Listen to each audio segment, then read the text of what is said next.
Yeah, thank you. They're making them now.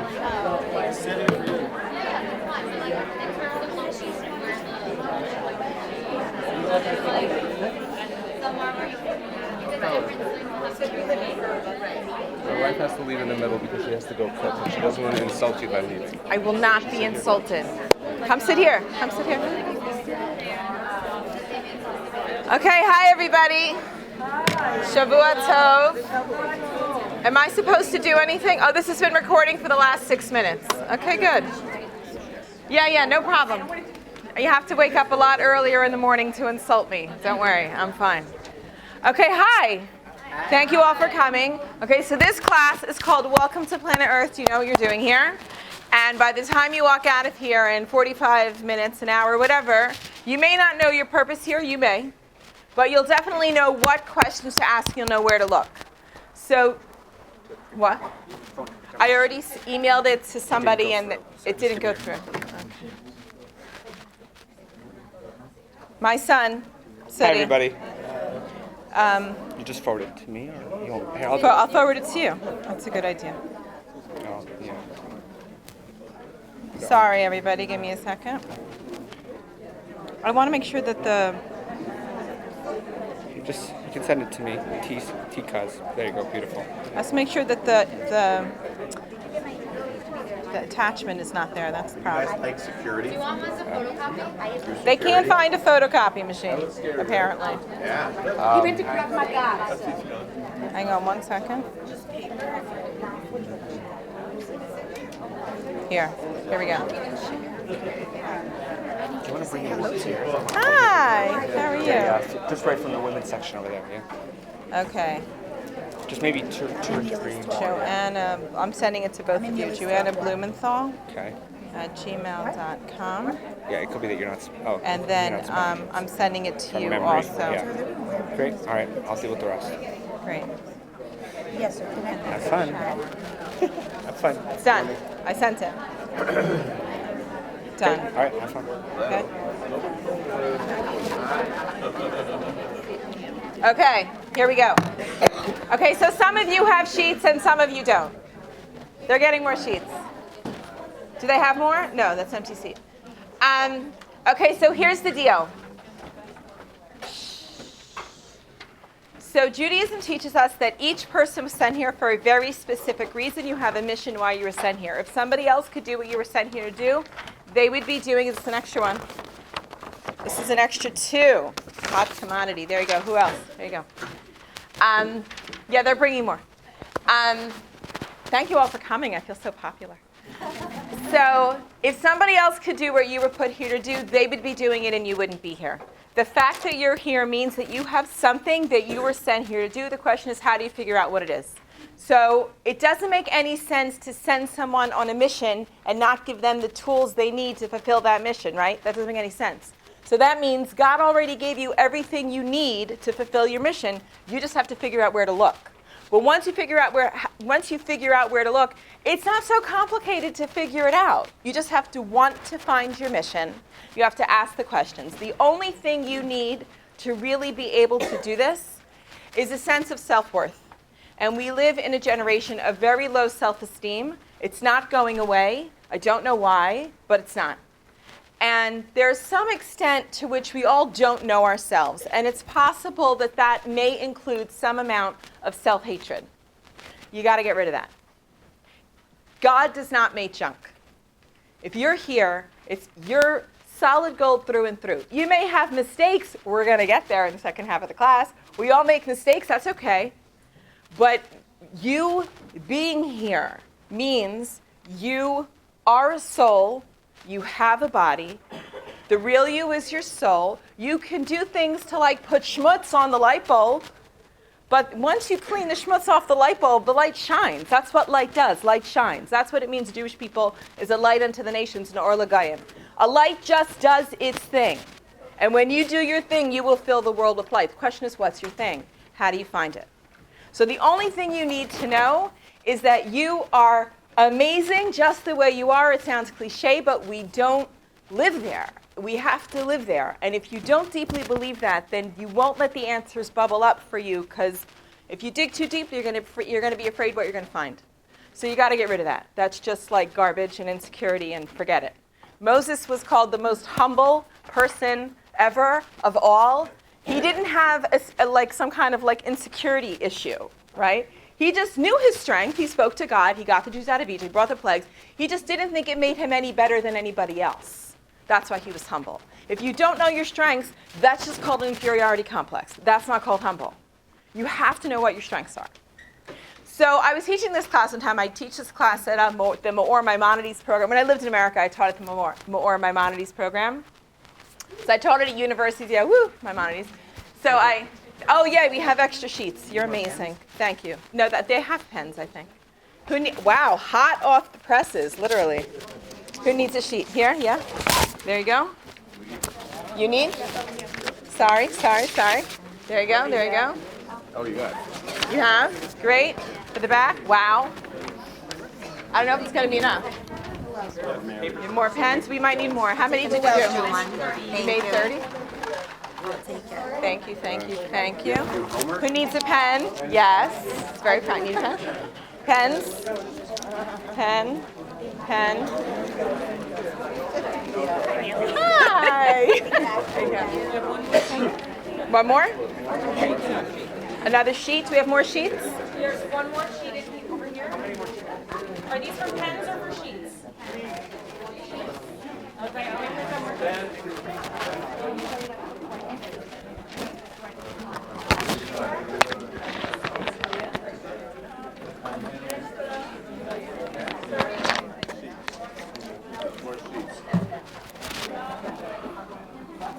Can I leave? Yeah, I'm going to leave it to you to handle it.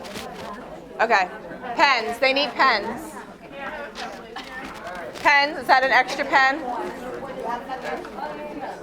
One people, many pens. Is the pen box empty? No, 4 more. People on the back need. You need a pen? Is that a hand? Here, you're holding a pen. You still need another pen? No. Okay, good. Pens.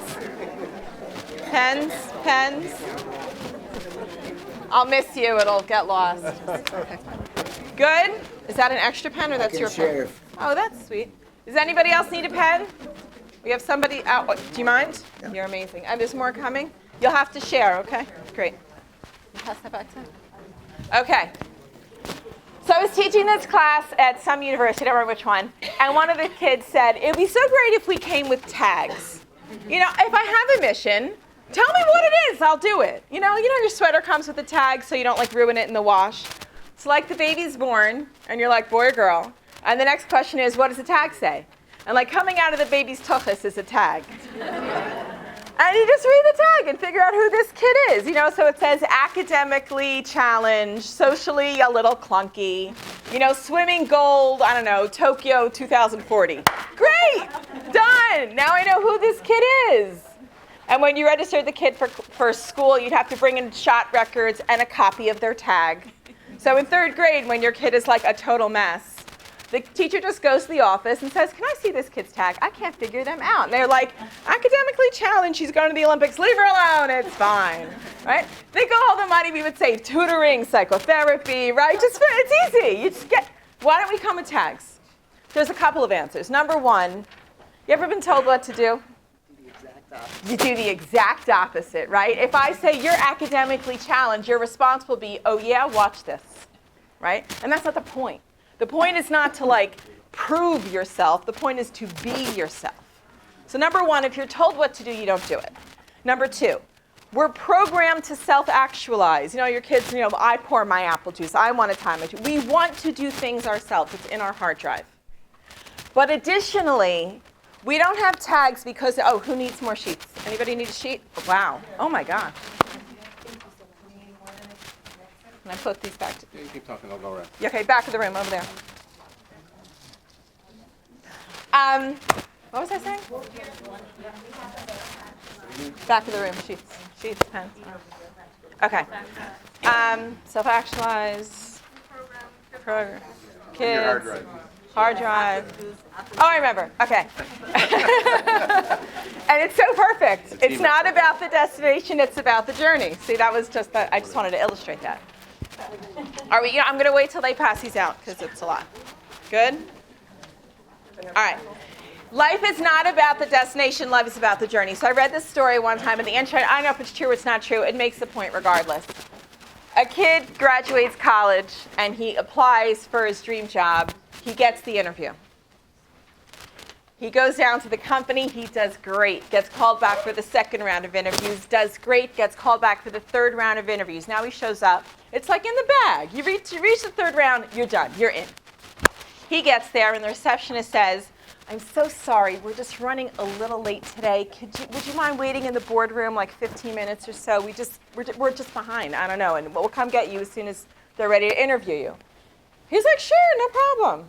Goes down the hall, waits in the boardroom. He's sitting in a room and has a lot of chairs, a room like this. And he's waiting to be interviewed. Pretty soon, knock at the door.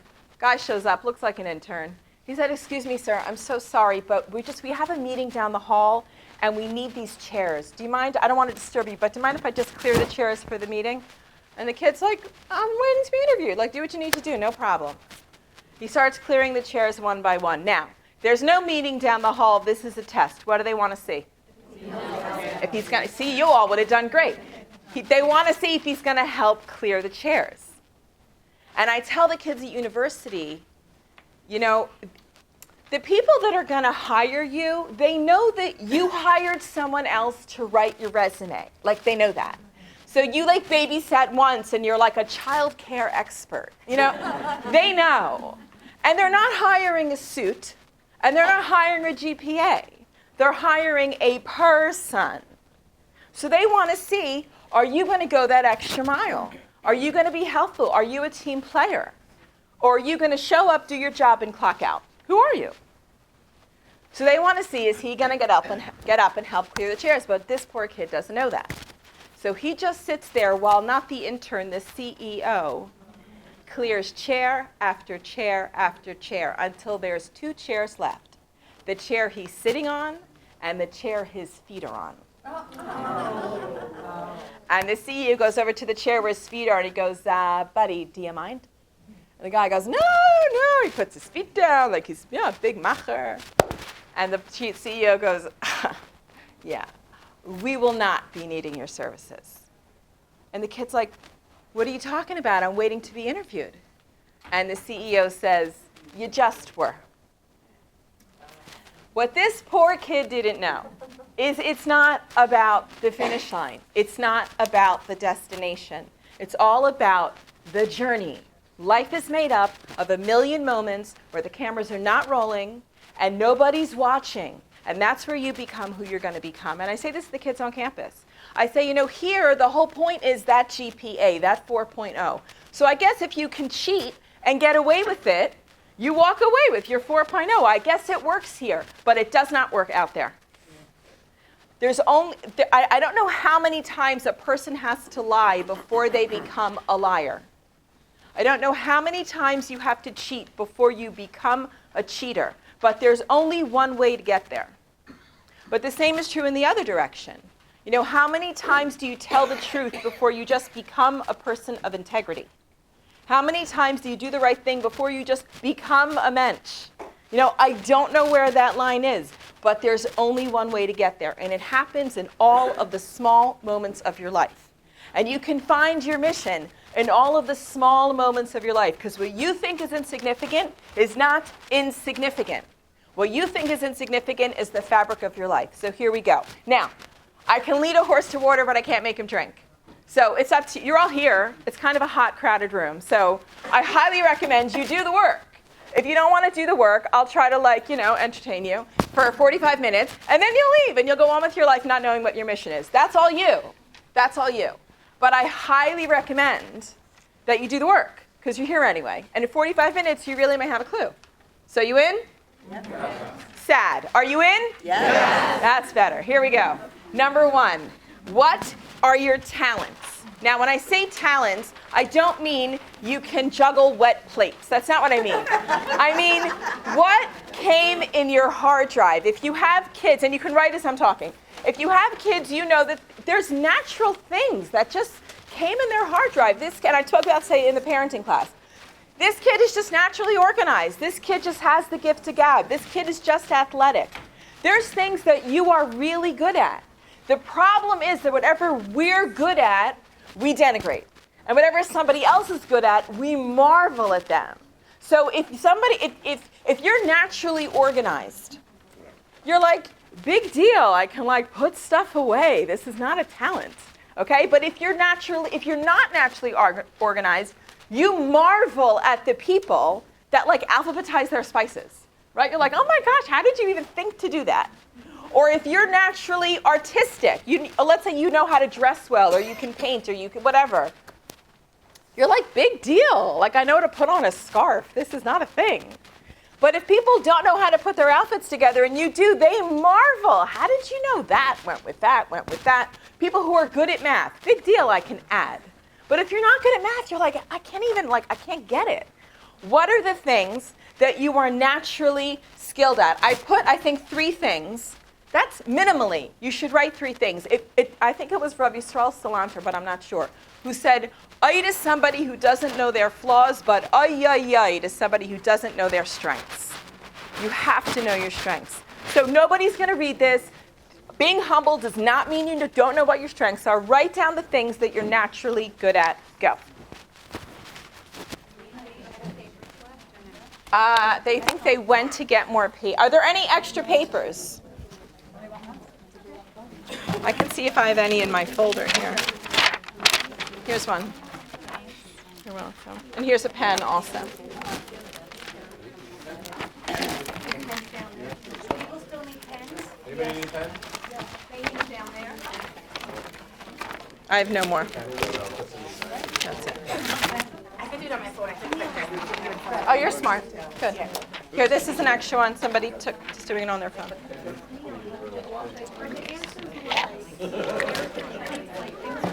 That are strengths or real talents we're good at, like creative stuff or cooking, building, What's the first thing? What do you mean character traits? like a person is nurturing. Is that a talent? Or Sure. Is that a character? Write it. Just write everything. Green hat. Just write everything. Where's your sheet? We're married, we're sharing. We're going to learn about each other. I didn't understand what we were doing. That's why I only took one so it wouldn't stop someone from. Let me see if we have another one. Are there any more sheets? Do we have any more sheets? Are we out? Is that everything? I have an extra one. Do you? Amazing. Thanks. Glad And you came, another pen. You have a pen?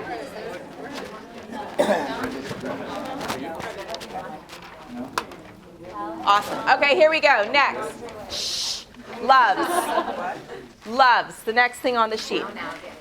Shh. I have your keys, by the way. Thank you.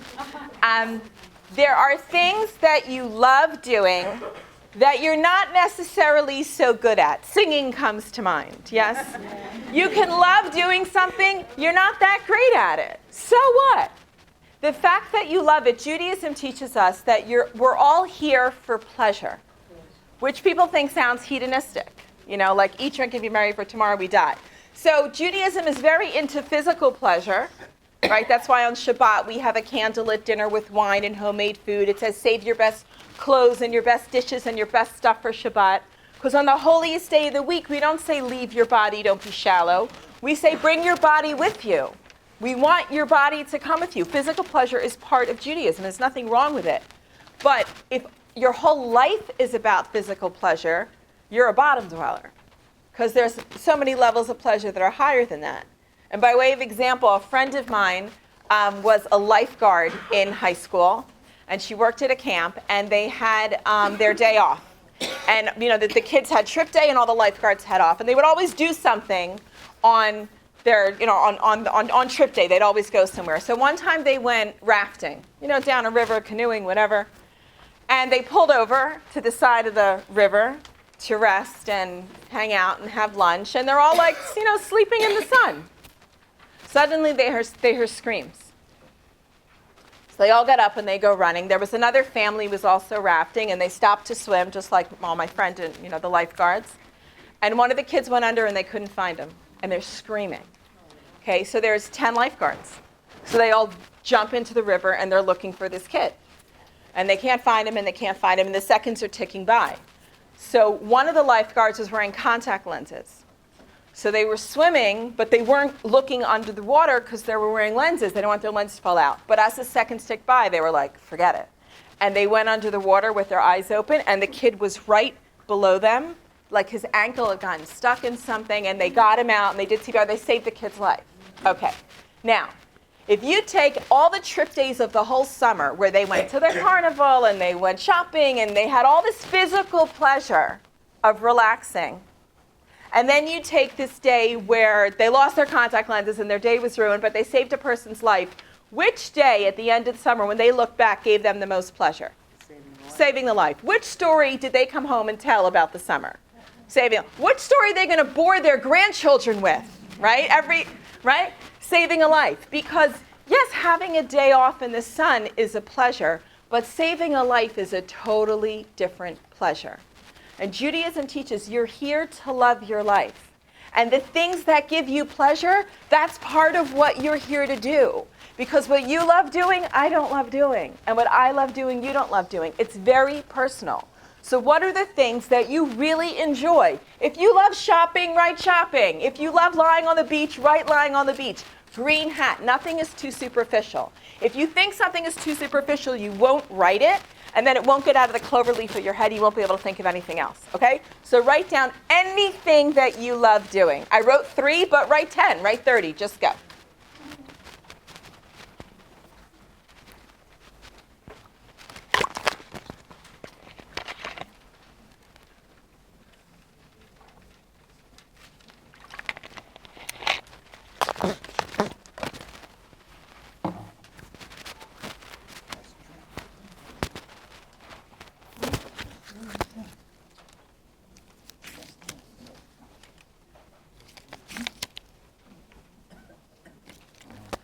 Next, I see we started late. I have to finish in half an hour. I want to go through all the information, but please keep writing.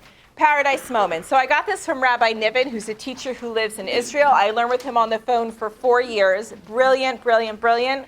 Stuff really changed how I see the Jewish calendar and how I see people's personal mission. So giving him full credit for this. This next thing, paradise moments. Rabbi Niven explains it like this. He said there's moments in your life where if you could just press pause and stay there. There was something about that moment that you weren't necessarily expecting, but something just expanded, and you just could have melted into that moment. I'll tell you one of my paradise moments. It sneaks up on you. I was with my kids up in the Poconos. We were staying at our friend's house in the mountains, and it was right on a lake, and they had a little beach and boats and inner tubes. So my son, who's here, he was 7. And my married daughter was 6. And we each had our own inner tube. And we went out on the water just 6 inches. It wasn't deep, so I wasn't afraid people were going to capsize and drown. Jewish mother, we're always worried about these things. It was only 6 inches of water. And I was in one inner tube, and I had one hand on my son's inner tube and one hand on my daughter's inner tube. And the sun was just so, and the breeze was just so, and the lake was still. If I could have stayed there forever, I would stay. You get it? A friend of mine loves skiing out west. She said, when I go up to the top of that mountain early in the morning and no one else is there, and the snow is untouched, and I haven't done anything yet, I could stay there forever. We bought my mom a Hanukkah gift when I was in college. I had my first job working at a jewelry store. They gave me a good deal. We all chipped in, me and my brother and sister. We got her a beautiful pin. And we gave her the present. One night we lit the Hanukkah candle. We said, Mom, we got you a present. And she sat there with the box in her lap. She was like, what? It was the first time any of us had money, And she's like, you got me a present? And we were like, yeah, open it. And she didn't. She sat there with the box on her lap. And we're like, come on, open it. And she said, I'm just enjoying that my children bought me a present. Right? Those moments. Now, you didn't plan that. But it's your soul. It's your soul non-verbally communicating with you. There's something in this moment that resonates with me. What are those moments for you? Could be a job, could be a baby, could be graduation. I don't know. What is it for you? Go.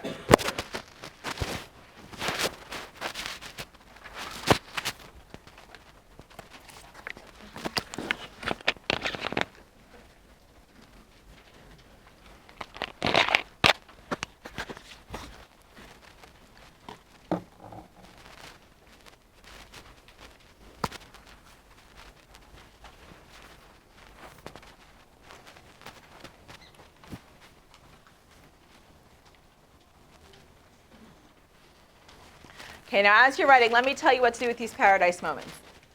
What you want to do with the paradise moments is you want to kind of freeze frame the moment and look around. Were you alone? Were you with other people? Were you active? Were you passive? Had you created something? Did you watch somebody else create something? What are the details of that moment? Because if it spoke to you, don't wait for life to happen to you. Recreate it. Figure it out. What was it that I loved? For me, my paradise moments are with my kids. Now, I travel to speak. And some of my paradise moments happen when I'm speaking. You affect somebody, it's meaningful. But half of my paradise moments are with my kids. So I need to pay attention to that. I need that balance, right? I'm also an introvert. So it could be I'm alone. It could be I just pay attention to the moments, because when something speaks to you, notice it and recreate it so you live an amazing life. So what are those? What is it that's jumping out of those moments? Once you figure that out, I'm going to keep going because we only have half an hour. So you're an introvert? I am an introvert. Could you believe it? I love this. But when an introvert means, which we'll talk about more about this in a second. An introvert does not mean you can't get along with people. That's not what it means. It means you recharge your battery when you're alone. An extrovert means you recharge your battery when you're with people. So I can be with people a week, 2 weeks, a month. I love it. But at a certain point, I need to get my time alone. An extrovert, when they're alone, they shrivel. And they don't know what's wrong. Till they get out and they go out with people. They're like, oh my God, I feel so much better. Right? So you just have to know what charges your battery. You like to be alone, but you're not lonely. Exactly. I like my company. I'm awesome.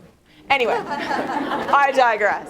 Okay, so you're all awesome. Like this. So now that you have all these things, your talents, your loves, and your paradise moments, what you want to look for, in those, what are those diagrams called with the circles that overlap? Venn diagram. You want to look where it's overlapping.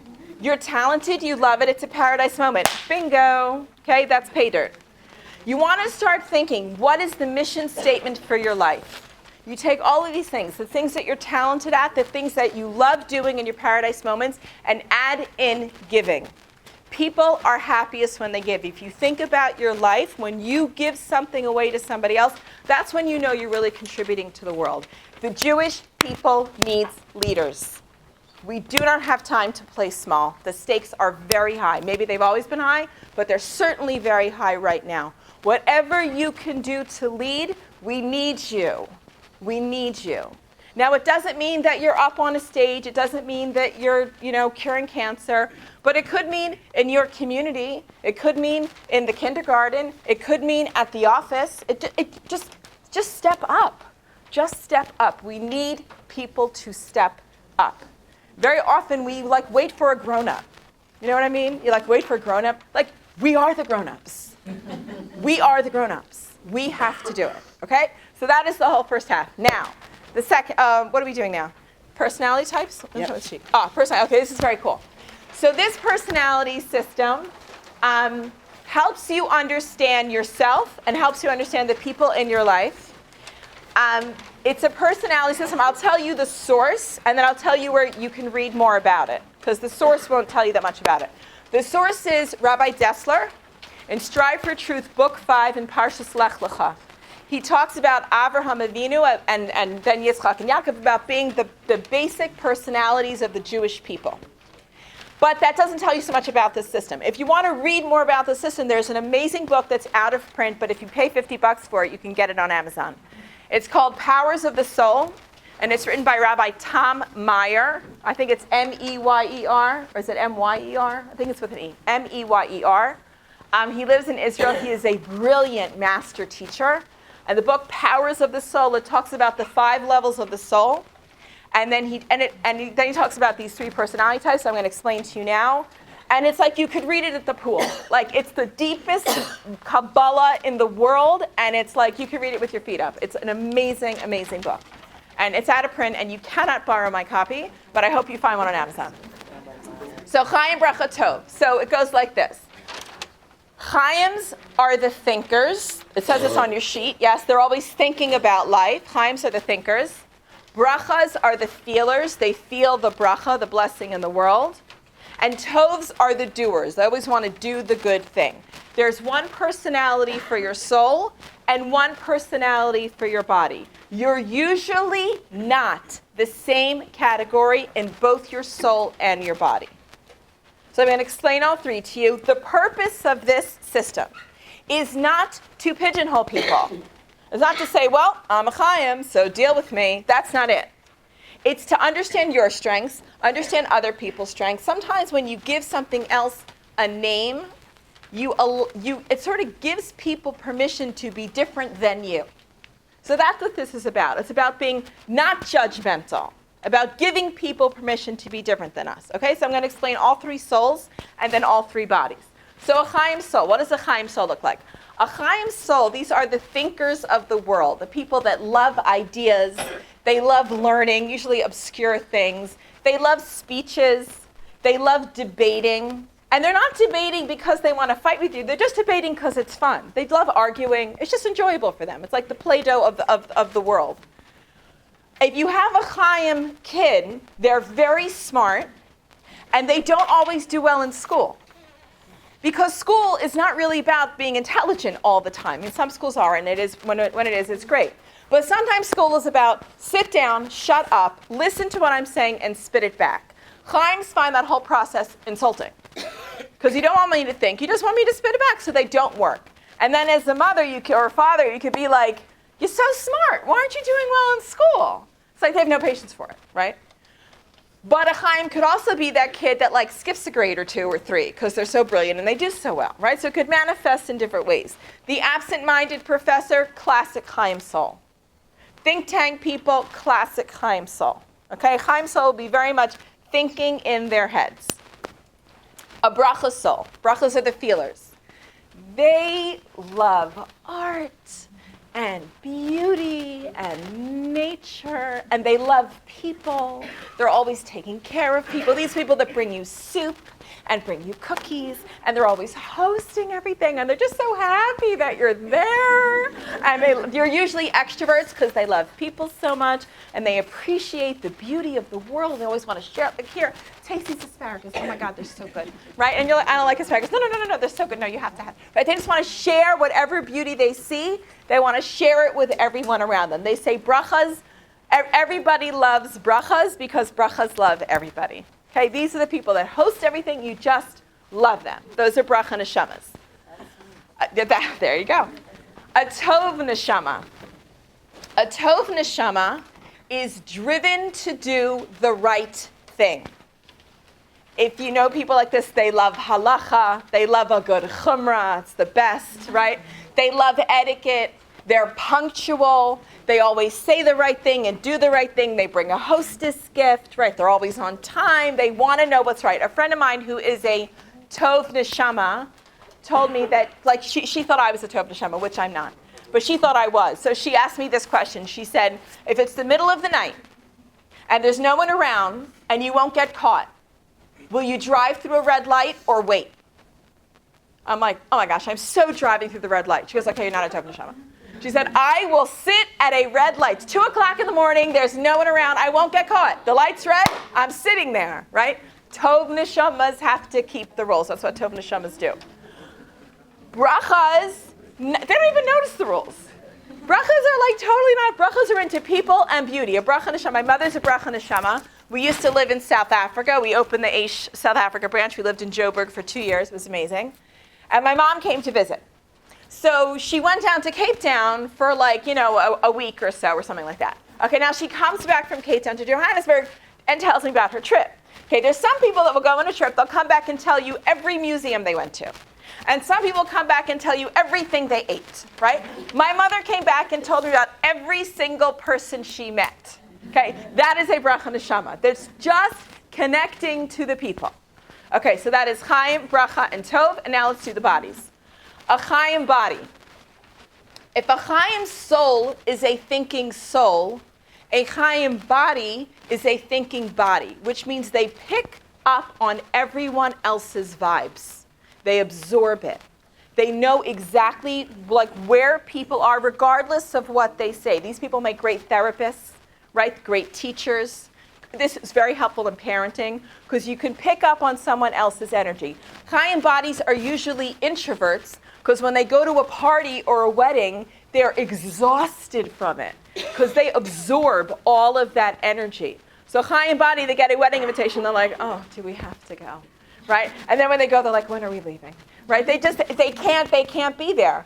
A friend of mine, her husband's a Chaim body, and she says that when they go to a Shiva house, she says, when my husband leaves, you could wring him out. Lori Planick, a lot of you must know her, right? She said when her husband leaves the Shiva house, you could wring him out. He just absorbs all of that pain. Okay, so Chaim body will pick up on other people's vibes. Bracha body. So if a bracha soul loves to give pleasure to other people, a bracha body loves to get pleasure. So the classic couch potato, a bracha body never met a ragalach they didn't like. You get it? The physical pleasure, the volume of physical pleasure is just turned up much higher to them. To other types, a bracha body could look lazy or slow, like whatever, but that's not what's going on. It's like the way you could have a slow metabolism or a quick temper or whatever. Bracha body's physical pleasure is just turned up louder for them. So those cozy socks and the sun on their skin and all of the physical pleasures turned up very loud for a bracha body. Bracha bodies are also usually late. Gravity just pulls harder on them. They don't get there as quickly.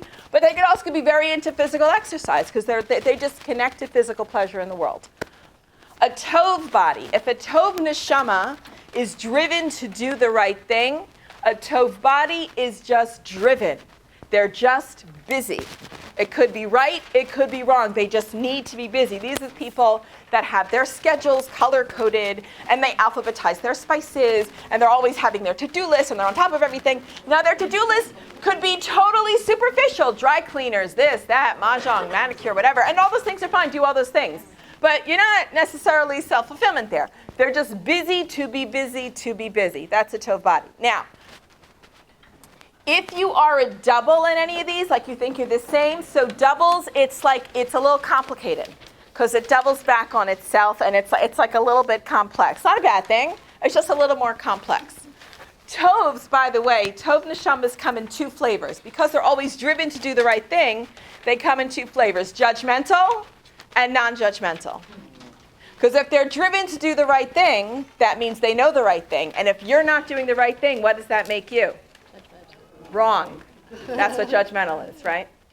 But there also could be non-judgmental. So one of my daughters is a non-judgmental Tov. She's both. So these are like the greatest people in the world. So a non-judgmental Tov. So she has in her head that it's wrong to judge people. So she doesn't even see it. She doesn't even notice it. And the Tov body in her, we took a beach vacation a few years ago, and we were all like, you know, it was like a house with a pool on the beach. It was like, I'm a bracha body. It was heaven for me. I loved it. Now, she's a Tov body. She was doing her online bio course at the pool every day. And now in the past, I would have been like, what is the matter with you? Can't you just relax? It's like a week. Hello? But she is a Tov body. For her to sit around a whole week at the pool would make her crazy. She doesn't enjoy that. I enjoy that because I'm a bracha body. But she, being a Tov body, she needs to be busy. So before I would have been like, you know, you got to smell the roses in life. Now I know she's like, smell the roses. Got it. On her list, 30 seconds. Done. You get it? This gives people permission to be different than you. Okay, so that is the system. Now, the second half, this is my favorite part of the class. I only have 12 minutes to do it. Renovations. This is great. Who here has a flaw? Okay, let's say, good. I like the quick hand up. Who here ever lost their temper? Raise your hand. Good. Who here was ever jealous? Raise your hand. Klutz, drop stuff? Just keep your hands up. We all have a million flaws. And if you haven't raised your hand at least once, you're arrogant and lying, and that's a flaw. So checkmate, okay? We all have flaws. Judaism, if there's such a thing, we aggressively yawn at the idea. We don't care. You messed up. Like, that's what it means to be a human being. Yom Kippur comes every year, right? Yom Kippur is the day that we say, I'm sorry that I made a mistake. Every year we have to do this. And if you notice, no one is exempt from Yom Kippur. I don't care how long your beard is. I don't care how long your skirt is. Everybody blows it. Everybody has to apologize. At least once a year. At least once a year. So the fact that we have flaws and we blow it is not a big deal in Judaism. The question is, do you know what your flaws are? Because while we all have a lot of flaws, there's also something called your tikkun. Your tikkun, the same way you have strengths, the things that you're really good at and you're like rocking that, you also have flaws that you're just rocking that flaw. You're just, you blow it so well. It's your flaw. You own it, right?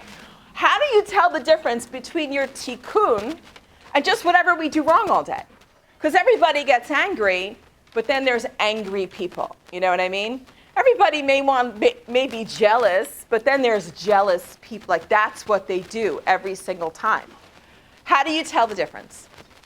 So there's questions on the sheet that will guide you. So in looking for your tikkun, usually people know their flaws more quickly than they know their strengths, because that's just how we are. But in trying to differentiate what we do wrong from what our tikkun is, so the questions you want to ask yourself are, number one, is this a mistake that we make all the time, meaning at least daily? And number two, I'm going to say the questions and I'll explain it to you because it's tough to get, but I'll give it to you an example. Number two, if I pull this flaw out by its roots, would it take many other flaws with it? So I'll tell you from my own life. When I was doing this work with Rabbi Niven, bless you, so I was thinking, you know, what's my flaw that I trip over all the time? So immediately I thought, I'm late. I'm a Broca body. Broca bodies are late. I am always late. And I work on it. It used to be 20 minutes late. Now I'm 10 minutes late. But I'm late. That's what I do. So I'm doing this work, and I'm like, I'm late. I know exactly what it is. So question number one, is this something I trip over all the time? And the answer is yes. I had a big job. I have a big family. My husband has a big job. Like, as soon as you hit snooze in the morning, you're late.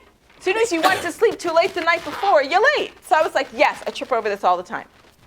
Number two, if I pull this flaw out by its roots, would it take many other flaws with it? And the answer was no. I would have all the same flaws. I would just be punctual to them, right? It's not going to pull anything out with it. So I started thinking, well, why am I late? Maybe late is a symptom of something deeper. And if I can figure out what's causing late and I pull that out, it'll take late and everything else with it also. So I started Googling, like, why are people late? I got these books out of the library, you know, The Idiot's Guide to Procrastination, you know, these books. Of course, I lost them and didn't return them on time, you know. I'm like, why do they lend these books out of the library? Like, who do they think is taking this out? Like, hello? Very, very dumb idea. And everything sort of said the same thing. They said you're late because you don't appreciate other people's time. You don't respect other people's time. You think you're better than everyone else. And I'm like, I mean, I'm late. I'm not a jerk. Like, I didn't relate to it at all. But Rabbi Niven always says, he goes, you know, ask your rabbi, check with yourself, check with your friends. You know, check yourself. So I started asking my friends, why do you think I'm late? Do you think I don't respect you? Do you think, like what do you think it is? They're like, what? No, you just tried to do too much. You just scatterbrained. You just, like, lost track of time. You don't think, you know, what? I'm like, okay, so that's not it. So why am I late? So I realized I'm late because I don't like structure. When someone says to me, oh, we're having, you know, a barbecue in like 3.5 weeks on a Tuesday at 4 o'clock. What can you bring? I'm like, what? I don't understand the question. And I'm like next Tuesday, the whole world could end. I don't know. What am I going to bring? Like, whatever's in the house. Like, I don't relate to it at all. Some people love living this way, right? I do not relate to it at all. My daughter is very much the one who's the non-judgmental Toto. So now she's married. But when she was in high school, she would say to me, Mommy, I need to get something from Old Navy. So what time on Sunday do you want to go? And I'd be like, Esty, it's Tuesday. And she'd be like, I know. And she'd pull out her list. What time would you like to go? And I'm like, I I can't even relate to it. I'm like, I don't know, like, what time does it open? What time does it close? Somewhere in there, I guess we'll go. Okay, when I say that, she starts to twitch. She's like, I need to know. I have to plan my day. What is it? Right? She wants me to say 3 o'clock. And then she'll go, 3 o'clock. And she plans her whole day around 3 o'clock at Old Navy. Now, I don't even respect it. 3 o'clock at my whole day around 3 o'clock at Old Navy. What if somebody throws up? What if the car breaks down? What if my phone rings? Like, my whole day around 3. That's how she runs. I'm having a reaction just talking about it. She's 23 years old. I can't live there. Okay, now, going back to this. The question is not, do you have the objective perfect standard of structure or anything? The only question is it working for you? See, my daughter's not uptight. She's fine. It works for her. So I have to say to myself, is my lack of structure working for me? Now, in some ways it is. Because when somebody throws up or the phone breaks or whatever, like, I'm fine. I'm like, okay, we'll roll with it. Like, you missed a plane, all right, let's figure it out. Like, it doesn't throw me because I don't need structure. So it works for me in some ways. But then if I'm being honest and introspective, I have to admit, in some ways, it doesn't work for me. I would get more done. You know, if you have to be somewhere at 2 o'clock, 2:05 is probably too late to start getting there. You get it? You have to plan ahead. If I could plan ahead, I would get much more done. So going back to the sheet, number 1, is this something that I trip over all the time, at least daily? The answer is yes. And if I could pull this flaw out by its roots, would it take many other flaws with it? The answer is yes. Okay, now, I may never get this perfect, but at least I know where my work is. And knowing where your work is half the battle. Okay, I think this is the last one on the sheet. Yetzer hara, the voice in your head. This is my favorite one. So, everybody know what your Yetzer hara is? Yetzer hara is the voice in your head that says nasty things that you would never say out loud to anyone else. Like, you're so stupid, and you look so fat, and you're an idiot, and blah, blah, blah. Now, everybody has a voice in their head. Do you all know you have a voice in your head? Raise your hand if you know you have a voice in your head. Okay, those of you sitting there going, voice? What voice? I don't have any voice. Okay, that's the voice. Everyone has a voice. It's important to notice your voice, because if you don't even know you have a voice, it means he has you in his back pocket. You have to know you have a voice. Now, everybody has the voice, but everybody has different voices, meaning if I put you in a stressful situation, gridlock traffic on the way to your daughter's wedding, stressful. Everybody's Yetzer hara is going to get activated, but everybody's voice is going to say something else.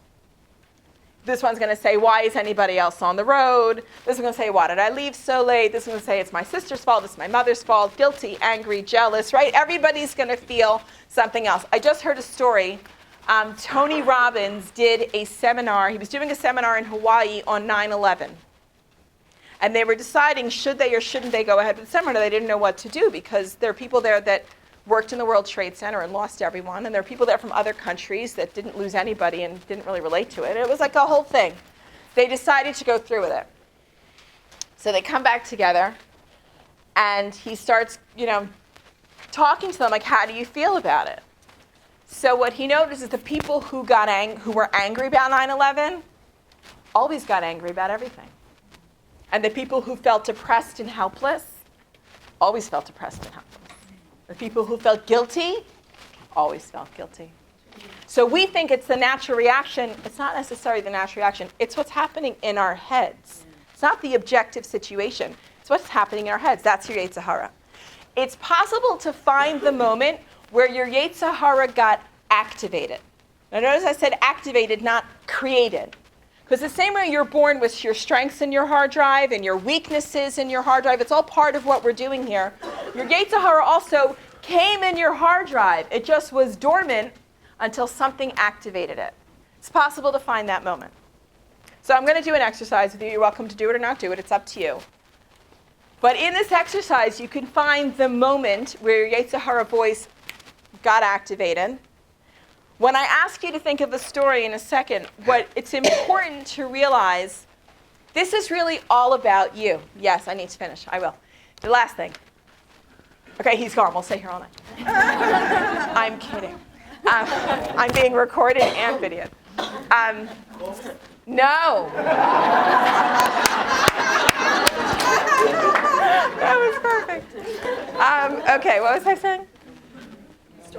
Story. Oh, it's important in this story. It's really all about you. There's going to be other people in your story. Maybe they were right, maybe they were wrong. Don't worry about it. It's not about that. It's about what you experienced in the story. You ready? Here we go. Think, and you're not going to share anything. I'm not going to ask you to share. Go wherever you want. You're not sharing. Okay? It's totally private. Here we go. Think of a story from your childhood.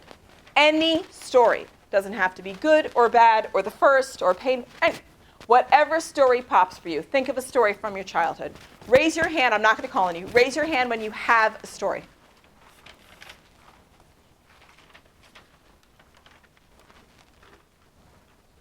Okay.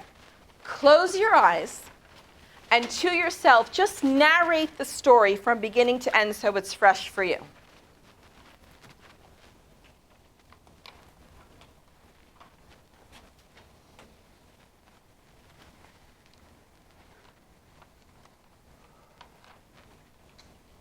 When you're ready, open your eyes. Does anybody want to volunteer just this one detail, how old you were in your story? Just yell it out. 8, 12, 10, 7, 6, 5, 13, 11, 10.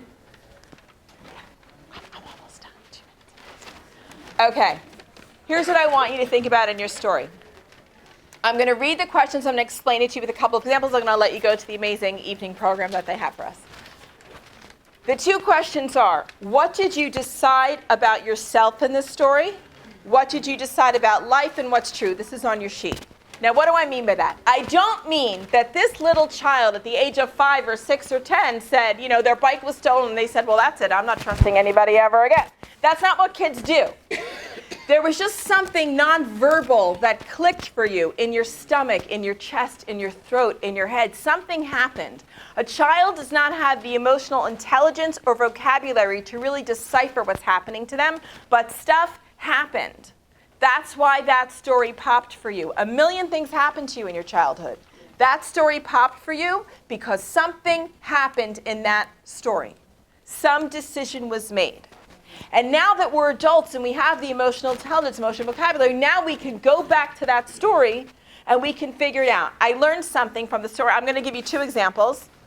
I learned something from this story that you need, you can sort of watch your memories from like some point on the ceiling looking down. You know what I mean? Don't do that here. Because that child experienced something physical, a click, a sweat, a lump, a something, a tingle, something happened. If you're not in the body of that child, you won't feel it, you won't know what happened. So I have to finish. Hard stop. Serious? No.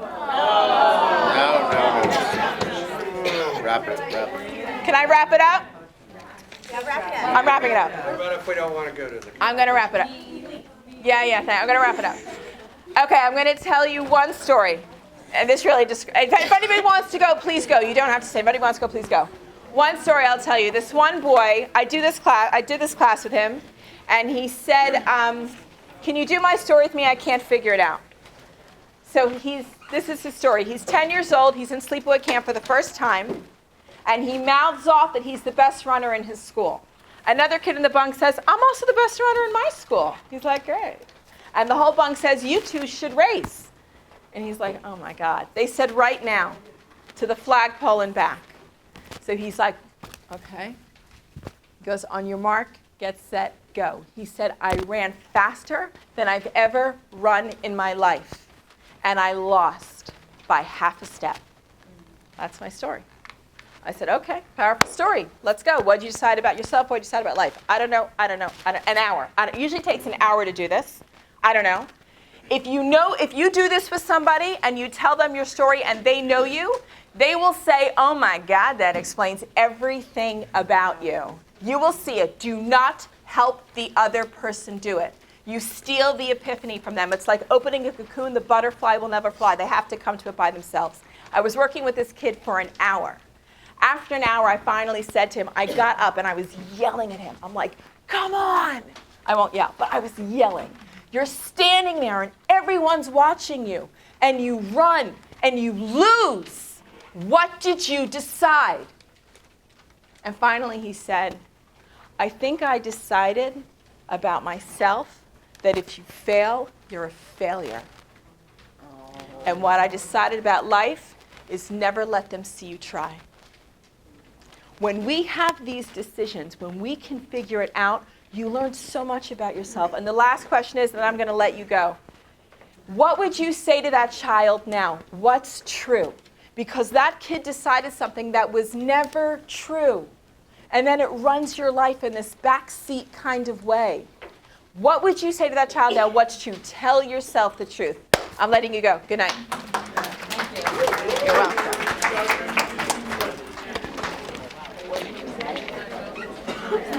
Where is this going to be? Yes. We see this recorded. I don't know.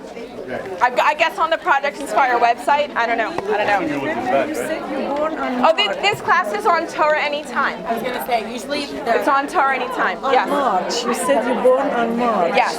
That's what, this is from 2015.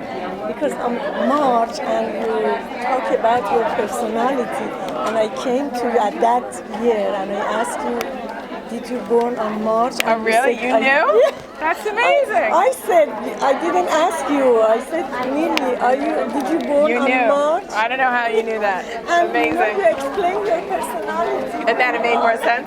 Hi. Broca, you're Broca. Yeah. Have you heard of the landmark for? Yes. Because they do this Yes. every day. Yes, they do. Quick question. Yes. When I wrote 3 good things about me, Yes. the problem is the good thing, the too extreme, that this is part of the problem. Like I'm too good. I care about other people more than I care about myself. Right. So how I can analyze like it's a good thing. It's not like it's a good thing for everybody else. Like But my it's not a grandmother good thing